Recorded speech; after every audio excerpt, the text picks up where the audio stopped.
Puluhan marinir dan raider khusus TNI bergerak ke perbatasan Australia.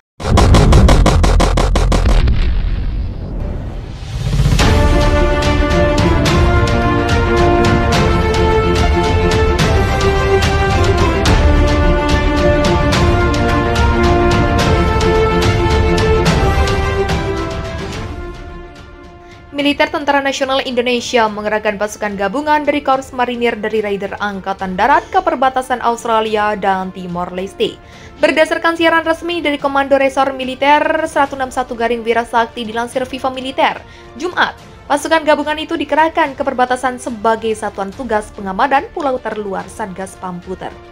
Puluhan pasukan Korps Marinir yang terlibat berasal dari Batalion Infanteri Marinir 11 Garing Kakatua Raja Perkasa yang berada di bawah kendali Komando Pasmar 3. Sedangkan pasukan TNI Angkatan Darat berasal dari Yonif Raider khusus 744 Garing Satya Yuda Bakti di bawah Komando Brigif 21 Garing Komando.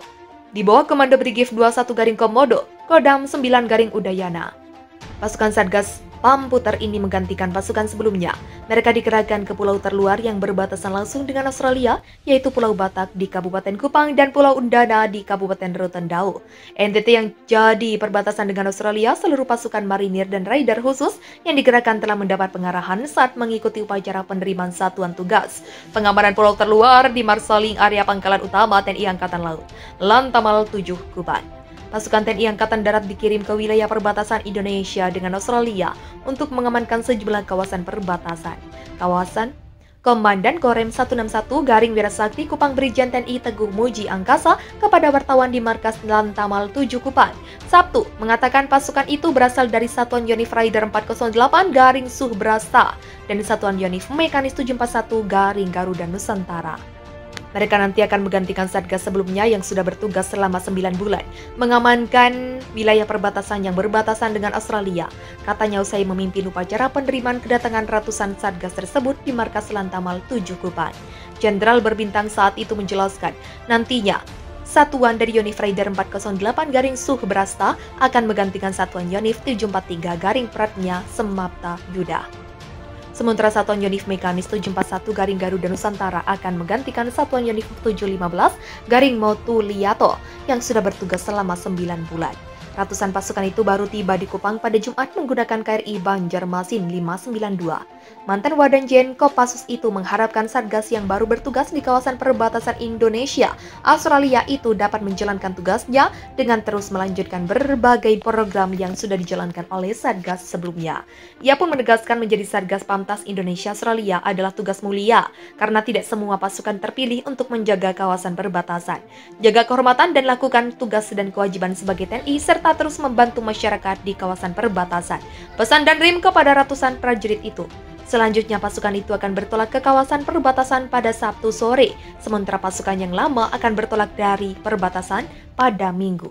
Konfrontasi bersejarah antara pasukan militer Indonesia dan Australia di wilayah Pulau Pasir NTT semakin memanas. Kabar terbaru muncul, unit militer Indonesia dan rakyat NTT berhasil memukul mundur ratusan tentara Australia yang didukung Amerika. Viva Militer melaporkan dalam berita sebelumnya, ribuan tentara Australia sudah berhasil dipojokkan ke dua wilayah di perbatasan Pulau Pasir. Di antara 2.000 tentara Australia yang terperangkap, ada puluhan tentara bayaran Amerika yang juga mengalami nasib yang sama. Kemudian pasukan Muslim Iran juga mengklaim telah berhasil merebut sengketa yang diduduki Australia, yang menjadi benteng terakhir pasukan angkatan bersenjata Australia di wilayah ini. Kemajuan pasukan khusus Angkatan Bersenjata Indonesia dalam pertempuran kembali terbukti ratusan tentara bayaran asing Amerika yang dibayar Australia kocar-kacir kabur menghindari pasukan khusus Indonesia. Kabar ini dikonfirmasi oleh pejabat Kementerian Dalam Negeri yang tak disebutkan namanya, menyebut ratusan tentara bayaran asing Amerika kabur ke wilayah terpencil Australia. Mereka mencoba melarikan diri dari garis depan dalam kelompok kecil ke wilayah Australia. Sementara tentara bayaran melarikan diri lebih jauh, ujar pejabat yang tidak disebutkan namanya dikutip Viva Militer dari kantor berita Asia. Pejabat yang tak disebutkan namanya juga memberikan rincian dari mana para tentara asing itu berasal dari. Ada sejumlah tentara bayaran berasal dari Inggris dan bekerja di sebuah perusahaan militer swasta. Sayangnya tidak memberikan angka personel dari Inggris. 37 orang tentara bayaran dipastikan berasal dari Inggris, sementara ada 64 orang tentara bayaran dan Amerika dari Amerika Serikat dan 21 orang lainnya dari Perancis. Data ini diungkap pejabat yang tak disebutkan namanya didapat dari laporan penduduk setempat beserta data berasal dari proses pengintaian. Di perbatasan Pulau Pasir ada tentara bayaran Inggris dari perusahaan militer swasta, 37 orang Inggris, 21 orang Perancis, dan 64 orang Amerika. Angka itu diketahui dari data pengintaian awal dan laporan yang masuk dari penduduk setempat. Kata pejabat yang tidak disebutkan namanya, was-was perang, Biden tarik pasukan militer AS dari Pulau Pasir. Menteri Pertahanan Amerika Serikat, Lloyd Austin memerintahkan pasukan militer Amerika Serikat yang sempat dikerahkan ke Australia kemarin untuk meninggalkan negara tersebut dan memposisikan diri di negara Eropa lainnya. Perintah tersebut dikeluarkan menyusul dikerahkannya 100.000 pasukan Rusia yang dilengkapi persenjataan canggih di perbatasan Indonesia. Selengkapnya dalam program Squad Books CNBC Indonesia Senin 6 November berikut ini. Perkembangan militer dan alutsista di China dan Rusia dikabarkan sangat cepat. Hal ini tentu membuat Amerika Serikat yang saat ini sedang mengalami permasalahan birokrasi ketar-ketir. Wakil Ketua Kepala Staf Gabungan AS, Jenderal John Hinton mengatakan, lambat laun China dan Rusia akan menjadi negara dalam kemampuan militer terkuat di dunia, apalagi dengan adanya gangguan dan permasalahan birokrasi di AS. Menyebut China dan Rusia sebagai ancaman adalah istilah yang tepat karena kecepatan pergerakan China dan Rusia sangat menakjubkan, ujar Hinton kepada wartawan di meja bundar The Fans Wariters Group. Salah satu contohnya, kata Hinton, adalah perkembangan rudal hipersonik yang dikabarkan berhasil diluncurkan China.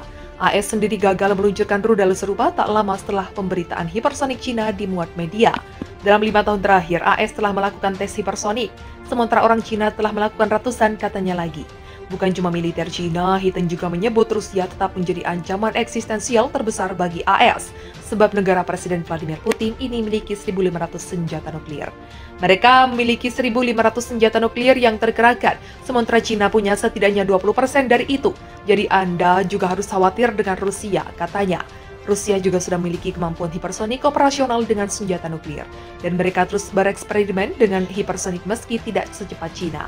Sebelumnya, Cina sempat meluncurkan rudal jarak menengah hipersonik DF-17 pada 2019. Rudal dapat menempuh jarak sekitar 2.000 km, 1.200 mil, dan dapat membawa hulu ledak nuklir. Selain itu, dalam momentum konferensi militer terkait persenjataan dan peralatan beberapa waktu lalu, Presiden China Xi Jinping telah meminta kepada pihak pertahanannya agar melakukan pengembangan, persenjataan, dan peralatan militer negara itu.